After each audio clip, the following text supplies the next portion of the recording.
প্রথমেই বলে রাখি, এটা কোনো রকম ওয়াটারমেলন মোহিতো নয়, এটা একেবারে খাঁটি তরমুজের একটি শরবত।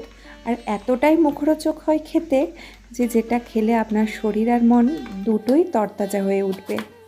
কিছুদিন আগে আমি আপনাদেরকে কথা দিয়েছিলাম এবছরের গরমে ভারতবর্ষের বিভিন্ন প্রান্তের শরবতের রেসিপিগুলো আপনাদের সঙ্গে শেয়ার করব।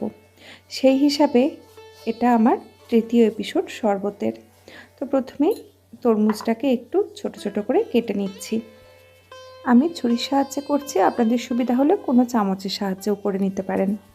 আর এই তরমুজের খোসাগুলো কিন্তু তরমুজ খাওয়ার পর একেবারেই ফেলে দেবেন না। এটা দিয়ে দারুণ সুস্বাদু একটা রান্না হয়, যেটা ভাত আর রুটির সঙ্গে দুটোর সঙ্গেই খেতে ভালো লাগে। সেই তরকারির রেসিপির লিঙ্ক আমি ডেসক্রিপশন বক্সে দিয়ে দেবো, আপনাদের ইচ্ছা হলে দেখতে পারেন। একটা মাঝারি সাইজের তরমুজের ভেতরের অংশটা দিয়ে দিলাম, অর্ধেকটা অংশ দিয়েছি। আর এখানে নিয়েছি সৈন্ধব লবণ, 1 চুটকির মতো দিয়েছি। আর তরমুজটা খুবই মিষ্টি, আমি একটা টুকরো মুখে দিয়ে দেখে নিয়েছিলাম, ভীষণ মিষ্টি, তাই কোনো রকম আর রিফাইন্ড সুগার আমি ইউজ করছি না।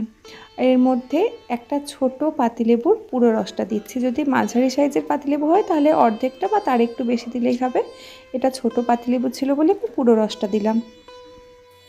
আর এর সঙ্গে দিয়ে দেবো খুব সামান্য একটু গোলমরিচের গুঁড়ো। কোনো রকম জল না দিয়ে এগুলোকে ব্লেন্ড করে নেব। তারপর একটা ছাঁকনির সাহায্যে এই রসটাকে একটু ছেঁকে নেব। যেহেতু বীজ সহ ব্লেন্ডটা করে নিয়েছি, সেজন্য বীজের যেই ছিবড়ে মতো অংশগুলো সেটা ছেঁকে নিচ্ছি।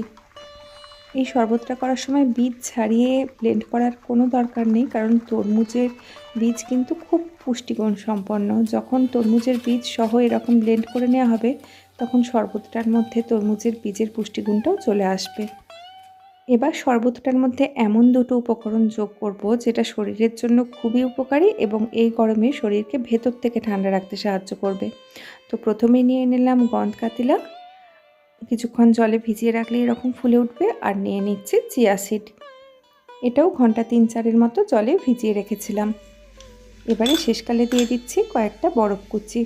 ঠান্ডা যদি খেতে না ইচ্ছা করে সেক্ষেত্রে বরফ দেওয়ার কোনো প্রয়োজন নেই।